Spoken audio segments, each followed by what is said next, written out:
Hey, how are you? Hope all of you are well. It's your CPA Manish here.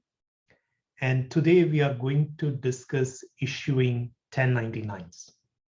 In this month, in January, one of the most important tasks that we have as business people is that we have to make sure that we send out 1099s to independent contractors.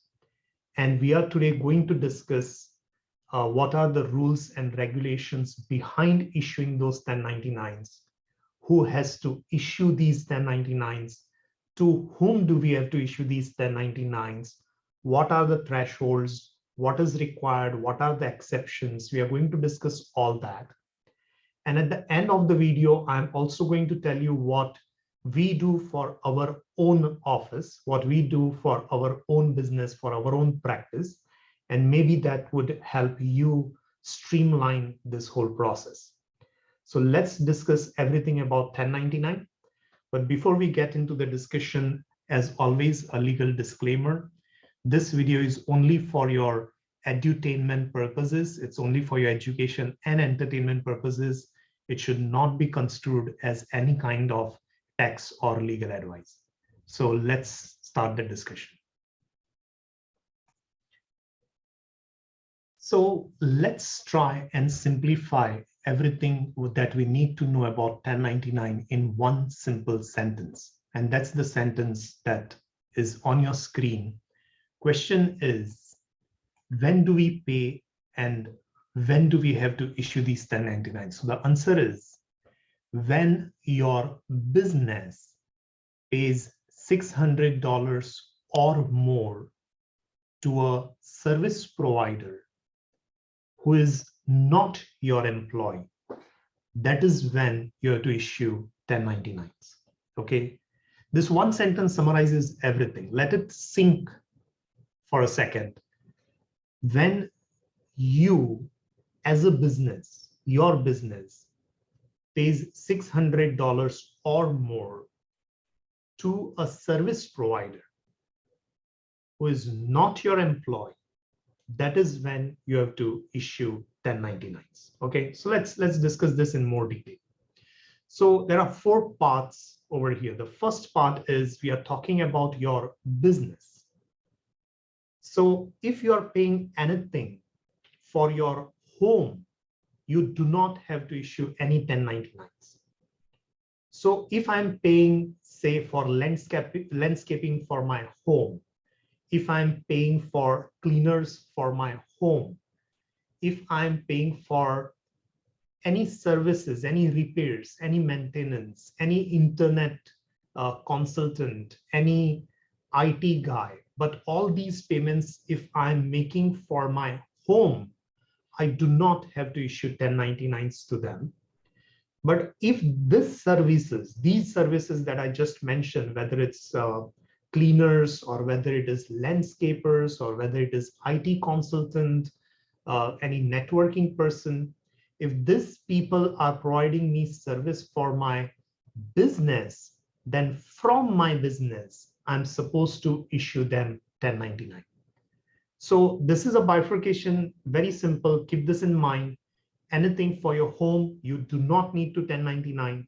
Anything for your business, yes, you need to 1099. You need to send them a 1099. So this is one part of this equation. The second thing important is you have to issue them 1099s only if you're paying $600 or more during the whole year. You have to make a total of all the payments that you make to them in 1 year, in one calendar year. You total all the payments that you made to this particular person all throughout the year. And that total has to be $600 or more. If it is less than $600, you do not have to 1099 them. But if the total is $600 or more, you do have to. And it's simple that you have to take a total of all the payments. So once you made a payment of 400 and then you made another payment for 400, even though the individual payments are not more than 600, the total during the year, if it is $800, more than $600 during the year, you have to issue them a 1099. So number one, it has to be for business. And number two, the total that you paid to them during the year, if it is $600 or more, you have to issue them 1099. Okay. The third part is you issue them 1099 for services. Services, the examples that I gave you, it could be services for cleaning, it could be services for repairs and maintenance, it could be services for website development and website maintenance, it could be services for IT consulting, it could be services for marketing, marketing consultant, it could be services of an attorney, it could be services because you hired a replacement or a covering physician while you were on vacation and you're paying that covering physician, then that is the service you will have to 1099. You will have to 1099 for laboratory services. You will have to 1099 for a technician. You will have to 1099 for any transcription services you use. You will have to 1099 for any billing services that you use. So these are examples that I'm giving you. These are the services that you will have to 1099. You do not have to 1099 for people who are not service providers. For example, if you see on the screen, you do not have to 1099 for any goods that you buy from somewhere. You do not have to 1099 for any supplies that you buy from somewhere. You do not have to 1099 because you bought insurance. Insurance, you might think insurance is a service, but here in this terms, insurance is considered to be a product. So if you buy an insurance product, malpractice, health insurance, workers' comp, disability, you do not have to 1099 for that. You do not have to 1099 for telephone, utilities, auto lease, etc.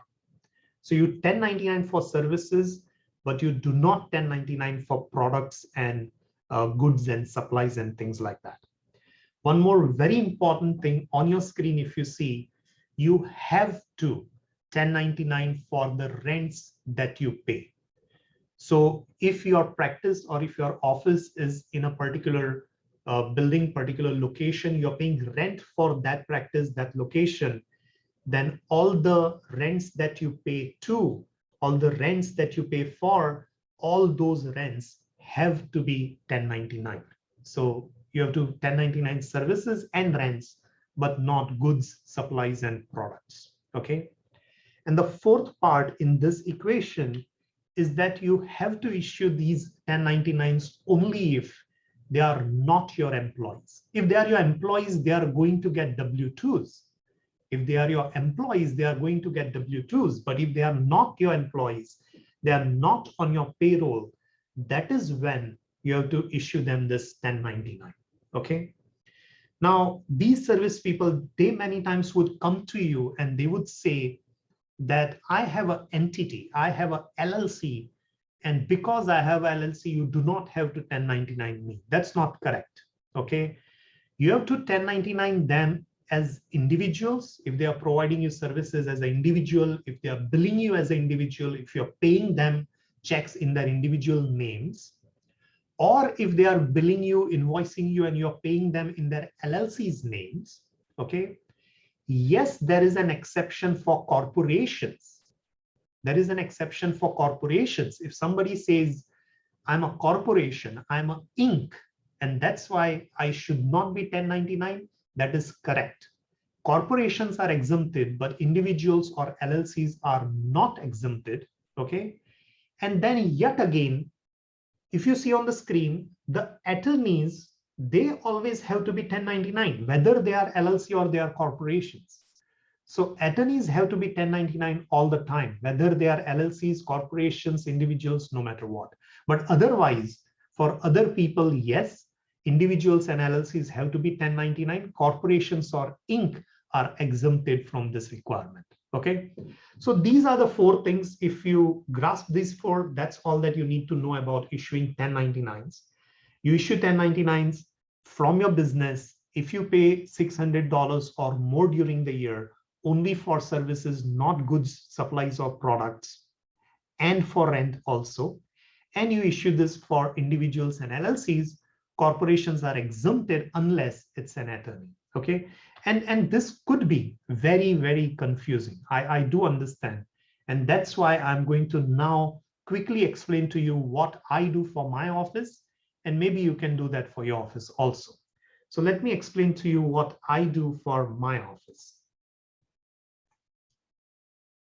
So for my office, what we do is whenever we have a new payee that we are going to pay a check to, before we write any check to any new payee, we mandatorily do not write a check.